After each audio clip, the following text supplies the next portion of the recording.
আসসালামু আলাইকুম। একদিন হযরত ফাতিমা রাদিয়াল্লাহু তাআলা আনহা নামাজ শেষ করে নামাজের বিছানায় বসে নীরবে অশ্রুপাত করছিলেন। ঘটনাচক্রে রাসূলুল্লাহ সাল্লাল্লাহু আলাইহি ওয়াসাল্লাম সেখানে উপস্থিত হয়ে হযরত ফাতিমা রাদিয়াল্লাহু তাআলা আনহাকে এরকম অবস্থায় দেখে জিজ্ঞাসা করলেন, মা আমার, কি জন্য এত ক্রন্দন করছো? জবাবে হযরত ফাতিমা রাদিয়াল্লাহু তাআলা আনহা বললেন, আব্বাজান, কখনো এরূপ হয় নাই যে নিজের জন্য কিছুই চিন্তা করি না, তবে আপনার জামাতার মতো মহৎ ব্যক্তির কষ্ট দেখে আর আমি সহ্য করতে পারি না। সংসারে এতই অভাব যে একধারে কয়েকদিন পর্যন্ত তাকে উপবাসে কাটিয়ে দিতে হয়। এই জন্যই হঠাৎ আজ কান্না এসে পড়ল। তা শুনে নবীজি সাল্লাল্লাহু আলাইহি ওয়াসাল্লাম বললেন, মা আমার, তোমার জায়নামাজের একটি কোণা উঠিয়ে ধরো। হযরত ফাতিমা রাদিয়াল্লাহু তাআলা আনহা জায়নামাজের কোণা উঠিয়ে দেখে চমকে উঠলেন। বললেন, এ কি, এতে গলিত স্বর্ণের স্রোত বয়ে চলেছে। হযরত নবী সাল্লাল্লাহু আলাইহি ওয়াসাল্লাম বলেছেন, ফাতিমা, তা প্রয়োজন মতো উঠিয়ে রাখো, তার দ্বারা তোমার সংসার পরিচালনা করো। দুনিয়ার আরাম আয়েশ, কোঠা বাড়ি, জাঁকজমক যা ইচ্ছে করতে থাকো, কিন্তু স্মরণ রাখবে, ক্ষণস্থায়ী জীবনের এই সুখ সুবিধা কিন্তু চিরস্থায়ী পরকালের সুখ শান্তির বিনিময়ে পাবে। অতএব তুমি ভেবে দেখো কোনটা গ্রহণ করবে। ফাতিমা রাদিয়াল্লাহু তাআলা আনহা বললেন, আব্বাজান, আমার এই স্বর্ণের স্রোত বা দুনিয়া সুখ সুবিধা কিছুরই প্রয়োজন নেই। এর চেয়ে অধিক কষ্ট সহ্য করব, তবু পরকাল নষ্ট করতে পারবো না। একবার হযরত ফাতিমা রাদিয়াল্লাহু তাআলা আনহার শরীর এতই দুর্বল হয়ে পড়ল যে তিনি বিছানা হতে উঠতে পারছিলেন না। নবীজি সাল্লাল্লাহু আলাইহি সাল্লামে এই খবর শুনে তিনি ওসমান ইবনে হুসাইনকে সঙ্গে নিয়ে তাড়াতাড়ি ফাতিমার গৃহে গমন করলেন। গৃহের দরজায় পৌঁছে তিনি ভিতরে ঢুকবার অনুমতি চাইলেন। ভিতর হতে হযরত ফাতিমা রাদিয়াল্লাহু তাআলা আনহা জবাব দিলেন, আব্বাজান, আমার বদনে একখানা কাঁথা জড়ানো ছাড়া আর কিছুই নেই।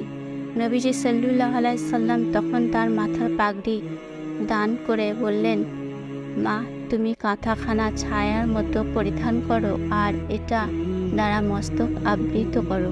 সেইভাবে ফাতিমা রাদিয়াল্লাহু তাআলা আনহা তৈরি হলে নবীজি সাল্লাল্লাহু আলাইহি সাল্লাম গৃহে প্রবেশ করলেন। অতঃপর কন্যাকে জিজ্ঞাসা করলেন, বেটি, তুমি কী রোগে আক্রান্ত হয়েছ? ফাতিমা রাদিয়াল্লাহু তাআলা আনহা বললেন, কয়েকদিন পর্যন্ত উপবাসে শরীর বড় দুর্বল হয়ে পড়েছে।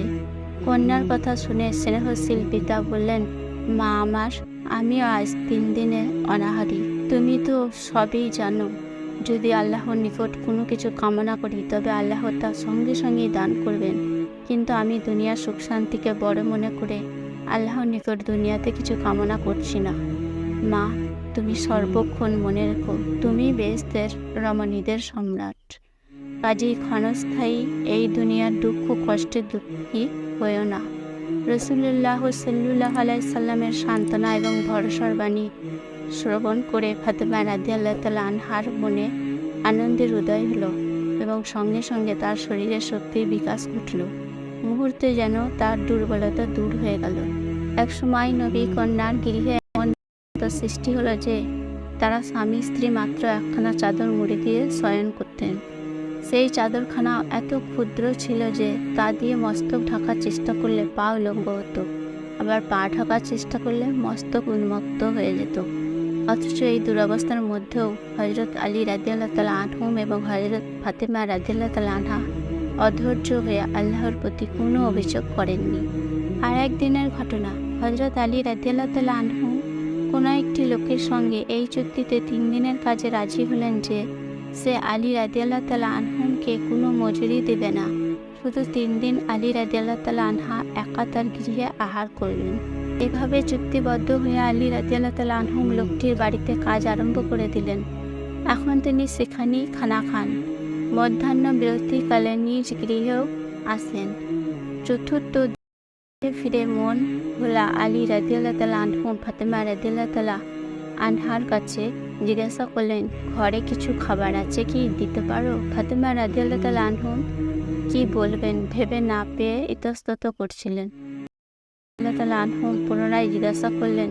তখন ফাতিমা রাদিয়াল্লাহু তাআলা আনহা বললেন, খাবার তো গৃহে আজ 3 দিন পর্যন্ত নেই। শুনে হযরত আলী রাদিয়াল্লাহু তাআলা আনহু দুঃখে এবং লজ্জায় এরূপ হয়ে গেলেন। মুখে শুধু এতটুকু বললেন, ফাতিমা, আমায় তুমি ক্ষমা করে দিও।